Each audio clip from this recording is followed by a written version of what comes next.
Hello again. We are back for the May 2020 block of the month quilt. And this block is going to be a partial seams log cabin. And this happens to be my favorite one. I think partial seams are really cool. You get a unique effect and it looks like you put a lot of work into it, but it's really not that hard. So to start off, I've cut all my pieces and I like to lay them out kind of the way that the block is supposed to look once it's completed. That way I know I have everything there. Once I sit down to sew, I can go ahead and get every piece added on. Okay, so we're going to start.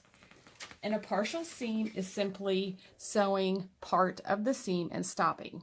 So we're going to start with our green unit lined up with the white, and I'm going to sew approximately 1 inch or halfway, just so we can have this part free where we can flip it back and still be able to continue sewing. So let's start. I'm going to stitch from this end about halfway through the white block, and I'm using a 1/4 inch seam. Okay, so there's my seam. I've got half of it stitched. Okay, and now I'm going to just kind of finger press that open. And there you can see where I have not stitched that part on. Okay, and this gives me a full side that I can now add the red unit. So I'm going to go ahead and line up and go ahead and stitch a 1/4 inch seam.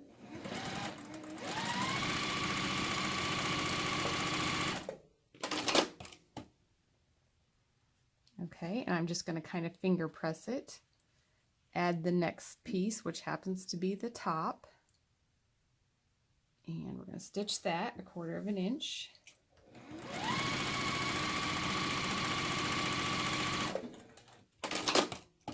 Okay, finger press that one open. And then we're going to kind of pull our little tail out here that we haven't stitched.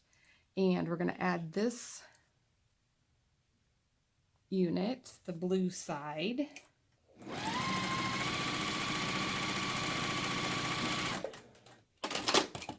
Okay, and I'm going to do a little finger press on that as well. Okay, then we're going to go ahead and be able to finish sewing this to this. And we're going to do that simply by flipping that back, lining up my seams, and I can, once everything's lined up, I like to start from where I left off stitching and continue to the end. That way I don't get a little pucker in there. If I come from this side and try to meet up with that, it might cause a little pucker in the seam. So I'm going to just resume my stitching. And if you want, you can back stitch. I just overlap them real good. And then go ahead and press it. The first round is completed, and that was so much fun. Let's do it again. I've got my pieces laid out, how they're going to go, and I'm going to start with the bottom yellow one here. And I'm going to start from here, and I'm going to stitch halfway, or just so that I've got about 1 inch left over that I have not stitched to make my partial seam. So I'm going to go ahead and stitch a 1/4 inch. And I stopped about 1 inch, a little bit more than that, from the edge. And we're going to go ahead and I'm just going to finger press that open, add this side, lining up all the edges.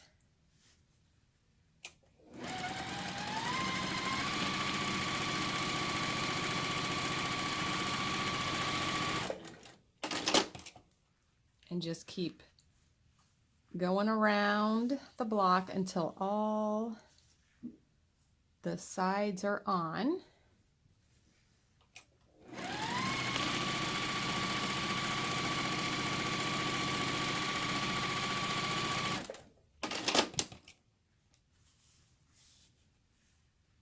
Okay, and I'm down to my last piece, so I'm going to kind of move this out of the way, and this goes here. I'm going to line those up.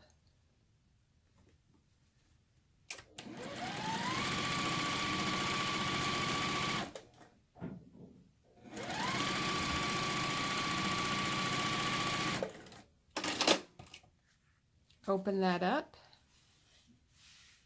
and then I'll be ready to complete that partial seam. So once again, I'm going to start a little bit beyond where I stopped stitching. So I'm going to have like 2 layers of thread there, just so that I know it's not going to come undone. You can backstitch if you like.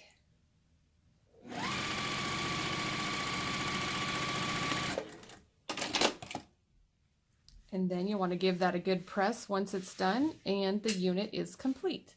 And for this month, you will make 4 of these, and it measures 8.5 inches square when you're completed. Have fun making your partial seam log cabin blocks.